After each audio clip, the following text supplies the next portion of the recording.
Hello बच्चों, मैं शिक्षा सक्सेस सीरीज एजुकेशन से हम हिंदी व्याकरण के विषयों पर चर्चा कर रहे हैं। आज का हमारा विषय है उपसर्ग और उस पर आधारित कुछ बहुविकल्पीय प्रश्न। इस वीडियो को हम 9th क्लास की परीक्षा के पाठ्यक्रम के आधार पर बना रहे हैं, अतः यहाँ पर हम उपसर्ग के बारे में संक्षेप में जानेंगे। अगर आप विस्तृत रूप से उपसर्ग के बारे में पढ़ना चाहते हैं, जानना चाहते हैं, तो आप हमारे चैनल पर सर्च कर सकते हैं। वहां पर आपको उपसर्ग के बारे में संपूर्ण जानकारी प्राप्त हो जाएगी। इस वीडियो में हम केवल उपसर्ग की परिभाषा और उस पर आधारित कुछ बहुविकल्पीय प्रश्नों पर चर्चा करेंगे, जिसके आधार पर हम आशा करेंगे कि ये जो प्रश्न हम यहाँ पर चर्चा करेंगे वो आपकी परीक्षा में आपके लिए सहायक सिद्ध होंगे। तो चलिए ज्यादा समय न व्यर्थ गवाते हुए हम आज की वीडियो पर आते हैं और सबसे पहले हम जानेंगे कि उपसर्ग किसे कहते हैं, यानी उपसर्ग की परिभाषा क्या होती है। संस्कृत एवं संस्कृत से उत्पन्न भाषाओं में उस शब्दांश या अव्यय को उपसर्ग कहते हैं शब्द के प्रारंभ में जुड़कर उसके अर्थ में विशेषता ला दे या उसका अर्थ ही बदल दे। तो यहाँ पर देखिए, परिभाषा से स्पष्ट है कि जो संस्कृत और संस्कृत से उत्पन्न भाषाएं हैं उसमें जो है कुछ शब्दांश या जो अव्यय हैं उनको उपसर्ग कहते हैं। यानी शब्द पूरे नहीं है, शब्दांश या अव्यय उसमें जोड़े जाते हैं शब्द में, वो जो है उपसर्ग कहे जाते हैं। जो ये उपसर्ग हैं वो शब्द के प्रारंभ में जोड़े जाते हैं, यानी शुरू में जो है उपसर्ग का प्रयोग होता है, ये आपने ध्यान में रखना है। और जब ये उपसर्ग जो है किसी मूल शब्द में जुड़ जाते हैं तो उस मूल शब्द में जो है कुछ विशेषता आ जाती है और उसके अर्थ में जो है परिवर्तन आ जाता है। मूल शब्द में जब उपसर्ग जुड़ते हैं किस तरह से परिवर्तन होता है, उसके अर्थ में कैसे बदलाव आता है, ये आप उदाहरण से अच्छे से समझ पाएंगे। तो चलिए उदाहरणों को देखिए। हम उदाहरण ले रहे हैं हार शब्द का। हार जो है वो मूल शब्द है और उसका अर्थ होता है पराजय। लेकिन जब इस हार शब्द में आपने आ उपसर्ग जोड़ा तो वहां पर उसका अर्थ हो गया भोजन और शब्द क्या बना, आहार।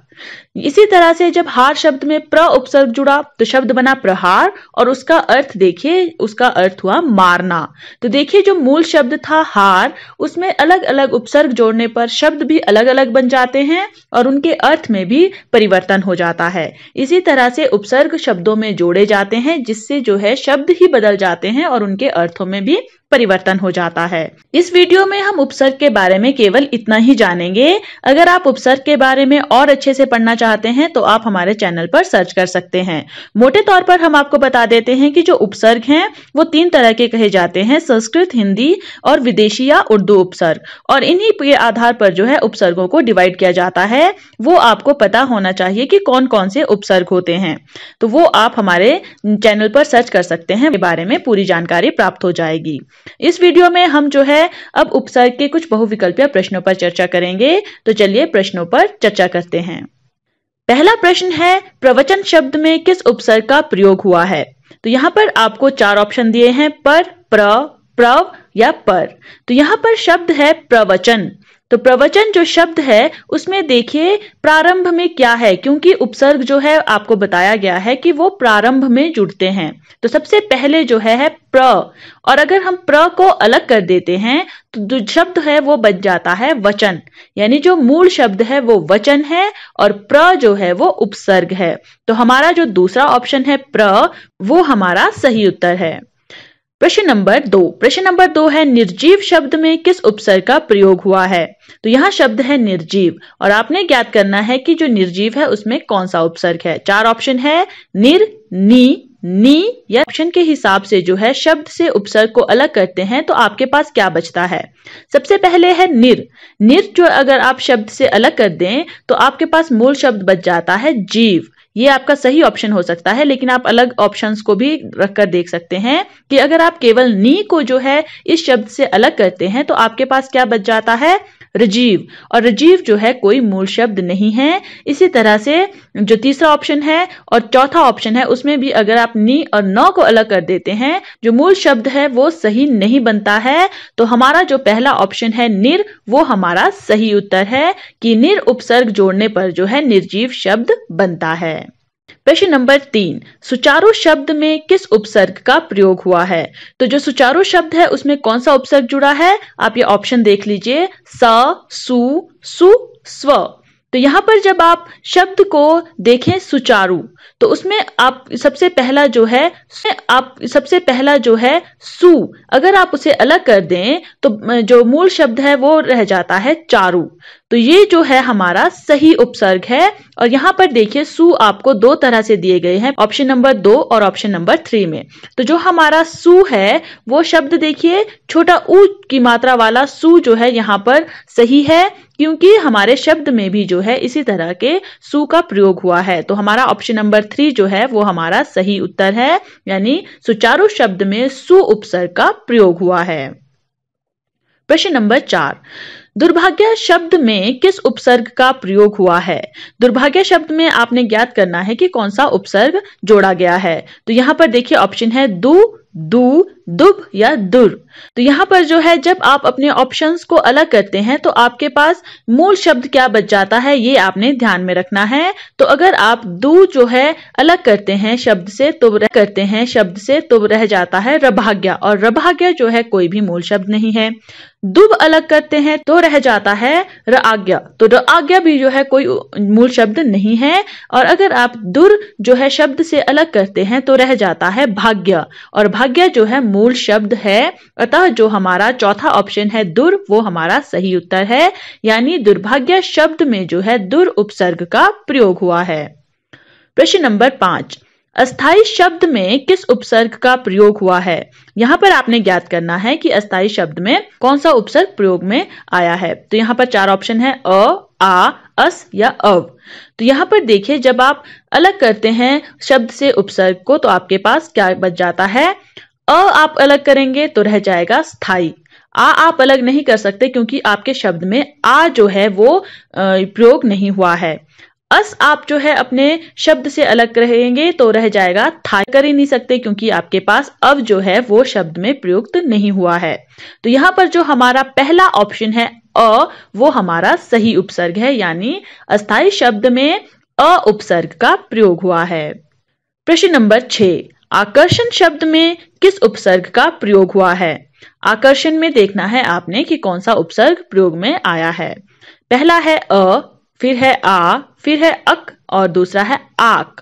तो यहाँ पर देखिए अ जो है आप शब्द से अलग नहीं कर सकते क्योंकि यहाँ पर अ को प्रयुक्त नहीं किया गया है।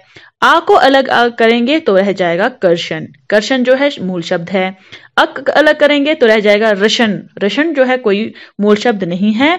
आक जो अलग करेंगे तभी रशन रह जाएगा, तो वो मूल शब्द नहीं है, यानी जो अक है वो भी आप अलग नहीं कर सकते हैं क्योंकि अक जो है यहाँ पर प्रयुक्त नहीं हुआ है। तो जो दूसरा ऑप्शन है हमारा आ वो हमारा सही उत्तर है, यानी आकर्षण शब्द में आ उपसर्ग का प्रयोग हुआ है। प्रश्न नंबर 7, संपूर्ण शब्द में किस उपसर्ग का प्रयोग हुआ है? संपूर्ण शब्द में कौन से उपसर्ग का प्रयोग हुआ है? ऑप्शंस देखिए सन, स, सम या सम। शब्द देखिए शब्द है संपूर्ण, संपूर्ण जब आप पढ़ रहे हैं तो देखिए सम आ रहा है, यानी सन या स जो है वो गलत है। पहला और दूसरा ऑप्शन तो गलत हो गया। अब तीसरा ऑप्शन देखिए सम है लेकिन स यहाँ पर अधूरा है, लेकिन जब आप शब्द देखेंगे तो वहां पर स अधूरा नहीं है। और जब आप सम अलग करेंगे तो वैसे भी पूर्ण रह जाता है, और पूर्ण जो है मूल शब्द है, यानी हमारा सही उत्तर सम ही है। लेकिन सही सम कौन सा है? चौथा ऑप्शन, यानी चौथा जो है वो हमारा सही उत्तर है। संपूर्ण शब्द में सम उपसर्ग का प्रयोग हुआ है। प्रश्न नंबर 8, निराधार शब्द में किस उपसर्ग का प्रयोग हुआ है? निराधार शब्द में आपने ज्ञात करना है कि कौन सा उपसर्ग है। 4 ऑप्शन है निर, निरा, निरा या नी। तो यहाँ पर देखिए अगर आप मूल शब्द में जाएं और जो हमारे प्रथम शब्दांश है उन्हें अलग करें तो देखिए क्या बनता है।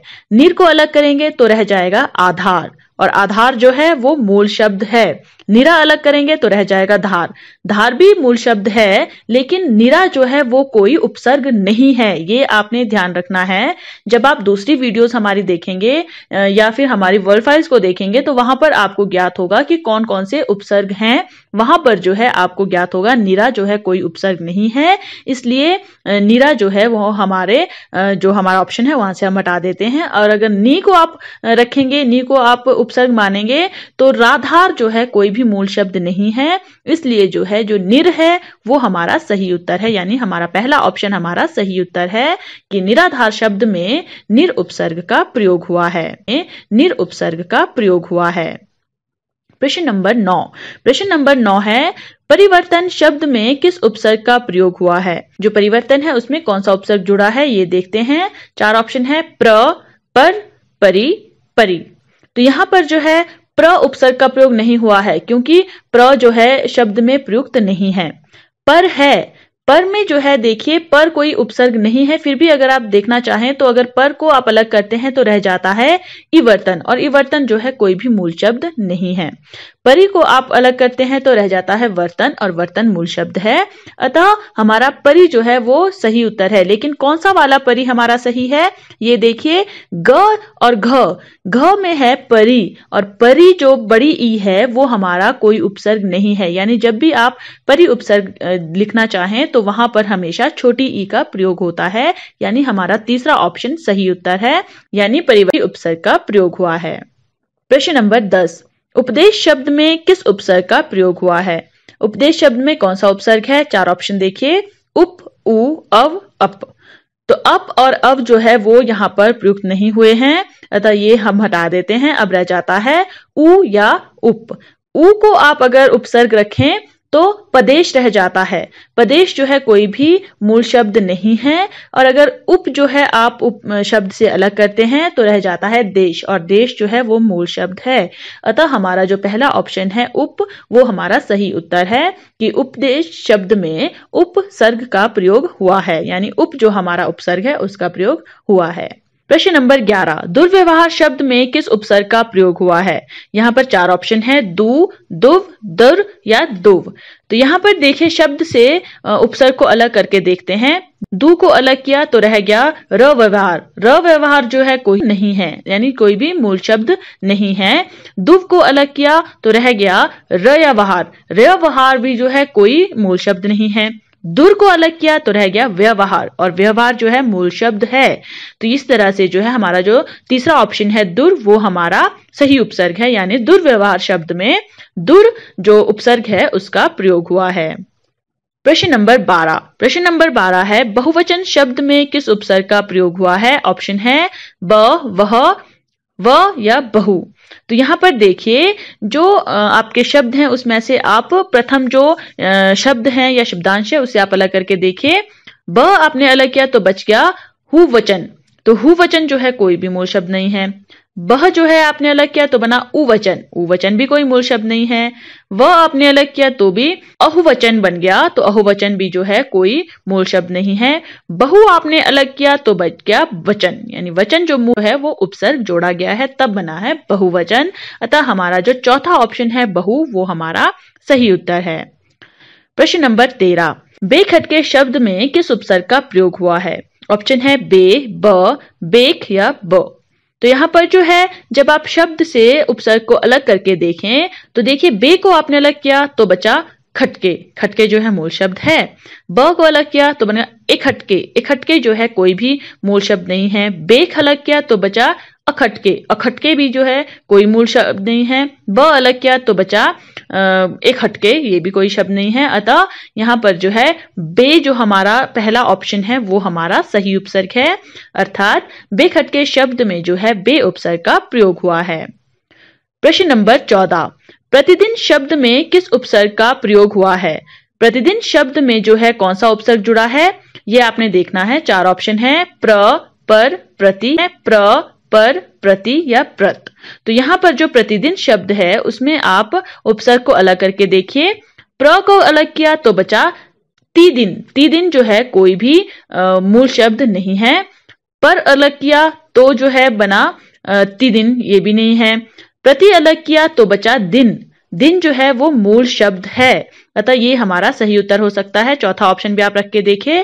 प्रत, प्रत रखा तो बना इदिन। इदिन जो है कोई भी मूल शब्द नहीं है, अतः जो हमारा तीसरा ऑप्शन है प्रति वो हमारा सही उपसर्ग है, यानी प्रतिदिन शब्द में प्रति उपसर्ग का प्रयोग हुआ है। प्रश्न नंबर 15।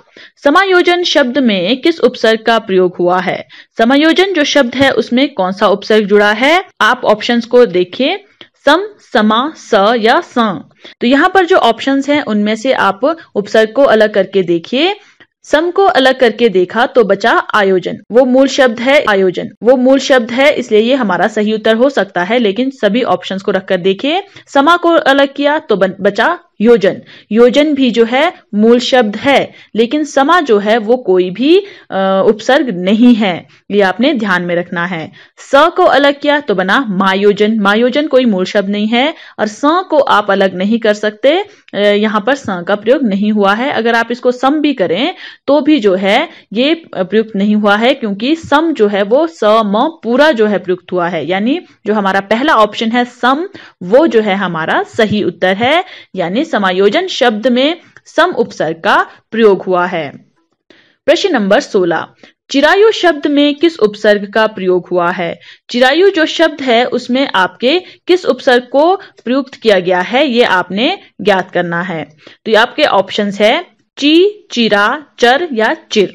तो यहाँ पर चिरायु जो शब्द है उसमें तो बचता है रायु। रायु कोई मूल शब्द नहीं है। चिरा अलग किया, यू जो है कोई मूल शब्द नहीं है। चर को अलग किया तो इरायु जो है कोई मूल शब्द नहीं है, लेकिन चिर को अलग किया तो बचा आयु। आयु शब्द जो है वो मूल शब्द है, अतः हमारा जो चौथा ऑप्शन है चिर, वो हमारा सही उत्तर है। चिरायु शब्द में चिर उपसर्ग का प्रयोग हुआ है। प्रश्न नंबर 17, बाइज्जत शब्द में किस उपसर्ग का प्रयोग हुआ है? बाइज्जत शब्द में देखना है आपने कौन सा उपसर्ग प्रयुक्त हुआ है, ब, बा, बई या बाई।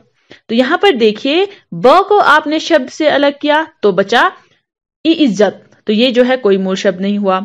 बा को अलग किया तो बचा इज्जत। इज्जत जो है वो मूल शब्द है। बई आप अलग नहीं कर सकते, क्योंकि बई का जो है यहाँ पर शब्द में प्रयोग नहीं किया गया है। बाई जो है अगर आप शब्द से अलग करते हैं तो बचता है जत। जत जो है कोई मूल शब्द नहीं है, इसलिए जो हमारा दूसरा ऑप्शन है बा, वो हमारा सही उत्तर है, यानी बाइज्जत शब्द में जो है बा उपसर्ग का प्रयोग हुआ है। प्रश्न नंबर 18, प्रश्न नंबर 18 है, प्रत्यक्ष शब्द में किस उपसर्ग का प्रयोग हुआ है? जो प्रत्यक्ष है उस शब्द में किस उपसर्ग को जोड़ा गया है? यहाँ पर आपको बहुत ही कंफ्यूजन हो सकती है, क्योंकि यहाँ पर देखिए, यहाँ पर ऑप्शन है प्रति, पर, प्र या प्रत। आप सोच सकते हैं कि प्रति को हम कैसे अलग करेंगे, क्योंकि यहाँ पर प्रति का प्रयोग नहीं हुआ है, लेकिन यहाँ पर असल में प्रति जो है वही हमारा सही ऑप्शन है, क्योंकि प्रति जमा अक्ष है यहाँ पर। तो ई और अ जो है वो जुड़कर य को प्रयुक्त कर रहे हैं, इस तरह से बना प्रत्यक्ष। उसी तरह से जो है पर, प्र या प्रत को जो है हम यहाँ पर नहीं रख सकते हैं, क्योंकि ये जो है सही उत्तर नहीं है। इस प्रत्यक्ष में जो है प्रति उपसर्ग का प्रयोग हुआ है। प्रश्न नंबर 19, सद्भावना शब्द में किस उपसर्ग का प्रयोग हुआ है? जो सद्भावना आपका शब्द है उसमें कौन सा उपसर्ग प्रयुक्त हुआ है? ऑप्शंस देखिए, स, सदा, सद या सब। तो यहां पर देखिए, स को अगर आप अलग करते हैं तो रह जाता है दभावना। दभावना जो है कोई भी मूल शब्द नहीं है। सदा को अलग किया तो बना भवना। भवना भी जो है कोई मूल शब्द नहीं है। सद को अलग करेंगे तो बचेगा भावना। भावना जो है वो मूल शब्द है। सब को अलग करेंगे, सब को आप अलग नहीं कर सकते, क्योंकि पहले जो है सद, द जो है वो पहले आपके पास प्रयुक्त होता है, भ जो है बाद में आता है। तो अगर आप अलग भी करना चाहें तो सदभ को अलग करना पड़ेगा, लेकिन यहाँ पर ऑप्शन है सब। सब आप अलग नहीं कर सकते। तो जो हमारा तीसरा है सद, वो हमारा सही ऑप्शन है, यानी सद्भावना शब्द में जो है सद उपसर्ग का प्रयोग हुआ है। प्रश्न नंबर 20, खुशबू शब्द में किस उपसर्ग का प्रयोग हुआ है? खुशबू में कौन सा शब्दांश प्रयुक्त हुआ है ये देख। खुश है वो अलग आप कर देते हैं तो रह जाता है बू, और बू जो है वो एक मूल शब्द है। बू होता है गंदी जो बदबू होती है, उसे बू कहा जाता है। तो जो खू है, अगर आप खू अलग करते हैं तो रह जाता है शबू। शबू जो है कोई मूल शब्द नहीं है। ख को अलग करते हैं तो रह जाता है उशबू। उशबू भी जो है कोई मूल शब्द नहीं है। और खुशा जो है आप अलग नहीं कर सकते हैं। तो यहाँ पर जो है जो हमारा पहला ऑप्शन है खुश, वो हमारा सही उत्तर है, यानी खुशबू शब्द में खुश जो उपसर्ग है उसका प्रयोग हुआ है। प्रश्न नंबर 21, 59 शब्द में किस उपसर्ग का प्रयोग हुआ है? तो 59 शब्द में किस उपसर्ग का प्रयोग हुआ है? ऑप्शन देखिए, उ, अन, उन या उस। तो यहाँ पर जो है अगर आप उ शब्द को अलग करते हैं तो रह जाता है नसठ। नसठ जो है कोई भी मूल शब्द नहीं है। अन को आप अलग नहीं कर सकते क्योंकि यहाँ पर जो है अन प्रयुक्त नहीं किया गया है। उनको अलग करेंगे तो रह जाएगा सठ। सठ जो है वो मूल शब्द है, लेकिन नीचे है उस, करेंगे तो रह जाएगा सठ। सठ जो है वो मूल शब्द है, लेकिन नीचे है उस भी जो है आप प्रयुक्त नहीं कर सकते क्योंकि उसको आप अलग करेंगे तो न जो है वो बीच में है, यानी उनस को आपको अलग करना पड़ेगा, तो उस जो है आप अलग नहीं कर सकते। तो यहाँ पर जो हमारा तीसरा ऑप्शन है उन, वो हमारा सही उपसर्ग है, यानी 59 शब्द में जो है उन उपसर्ग का प्रयोग हुआ है। प्रश्न नंबर 22, फिलहाल शब्द में किस उपसर्ग का प्रयोग हुआ है? फिलहाल शब्द में 4 ऑप्शन दिए गए हैं, फ, फल, फी या फिल। तो यहाँ पर फ को अगर आप शब्द से अलग करेंगे तो रह जाएगा इलहाल। इलहाल जो है कोई भी मूल शब्द नहीं है। फल को अलग करेंगे तो रह जाएगा इहाल। इहाल भी कोई मूल शब्द नहीं है। फी को अलग करेंगे तो रह जाएगा लहाल। लहाल भी कोई मूल शब्द नहीं है। और फिल को अगर आप अलग करेंगे तो रह जाएगा हाल, और हाल जो है एक मूल शब्द है। अतः यहाँ पर जो है फिल उपसर्ग का प्रयोग हुआ है। तो जो फिलहाल शब्द है उसमें फिल उपसर्ग का प्रयोग हुआ है, यानी चौथा जो हमारा ऑप्शन है वो सही उत्तर है। प्रश्न नंबर 23, अत्यंत शब्द में किस उपसर्ग का प्रयोग हुआ है? अत्यंत शब्द भी जो है वो प्रत्यक्ष शब्द की ही तरह बना है। अतः यहाँ पर जो 4 ऑप्शन है अत, अति, अ या आ, तो इसमें से आप उपसर्ग को अलग करके देखिए। अत को अलग करेंगे तो क्या रह जाएगा यंत। यंत भी जो है कोई मूल शब्द नहीं है। अति जो है उसे अलग करेंगे तो बनेगा अंत। अंत जो रह जाएगा वो मूल शब्द है, यानी यहाँ पर जो है अति उपसर्ग का प्रयोग हुआ है, क्योंकि अ और आ को भी आप अलग करेंगे तो मूल शब्द जो है वो सही नहीं रहेंगे। तो जो अति है वो यहाँ पर सही उपसर्ग है। तो अति जमा अंत को मिलाकर बना अत्यंत। इस तरह से जो है अति यहाँ पर सही ऑप्शन है, यानी हमारा दूसरा ऑप्शन सही उत्तर है। प्रश्न नंबर 24, अतिथि शब्द में किस उपसर्ग का प्रयोग हुआ है? 4 ऑप्शन है, अति, अ, अत या आ। यहाँ पर देखिए, यहाँ पर आपको कंफ्यूजन हो सकती है कि अति को हम अलग करेंगे तो अति भी तो है उपसर्ग है, लेकिन करते हैं तो मूल शब्द रह जाएगा थी, और थी कोई मूल शब्द नहीं है। अतः यहाँ पर अति उपसर्ग का प्रयोग नहीं हुआ है। अ उपसर्ग को आप अलग करेंगे तो रह जाएगा तिथि। तिथि जो है वो मूल शब्द है। अत को अलग करेंगे इति रह जाएगा। इति जो है कोई मूल शब्द नहीं है। आ को आप अलग नहीं कर सकते क्योंकि आ जो है शब्द में प्रयुक्त नहीं हुआ है। अतः यहाँ पर जो है जो हमारा दूसरा ऑप्शन है अ, वो सही उत्तर है, यानी अतिथि शब्द में अ उपसर्ग का प्रयोग हुआ है। प्रश्न नंबर 25 है, आरोहण शब्द में किस उपसर्ग का प्रयोग हुआ है? आरोहण शब्द के लिए 4 ऑप्शन है, आ, अ, आर या आरो। तो यहाँ पर देखिए, आप इनको अलग करके देखेंगे। आ को अलग करेंगे तो शब्द रह जाएगा रोहन, और रोहन मूल शब्द है। अ को आप अलग नहीं कर सकते क्योंकि अ जो है शब्द में प्रयुक्त नहीं हुआ है। आर को अलग करेंगे तो रह जाएगा ओहन। ओहन जो है कोई मूल शब्द नहीं है। आरो को अगर अलग करेंगे तो रह जाएगा हण। हण जो है मूल शब्द नहीं है। अतः आरोहण शब्द में जो है आ, वो हमारा सही उत्तर है। इस वीडियो में हम केवल इतने ही प्रश्नों पर चर्चा कर रहे हैं। अगर आप और भी अधिक प्रश्नों के बारे में जानना चाहते हैं, एमसीक्यूज पढ़ना चाहते हैं उपसर्ग के ऊपर, तो आप हमारे चैनल पर सर्च कर सकते हैं। वहां पर आपको उपसर्ग पर और भी एमसीक्यूज प्राप्त हो जाएंगे। दूसरे विषयों पर भी अगर आप एमसीक्यूज चाहते हैं तो आप हमारे चैनल सक्सेस सीरीज एजुकेशन को फेसबुक, यूट्यूब, इंस्टाग्राम और ट्विटर पर फॉलो कर सकते हैं। वहां पर आपको अन्य विषयों पर भी एमसीक्यूज प्राप्त हो जाएंगे। धन्यवाद।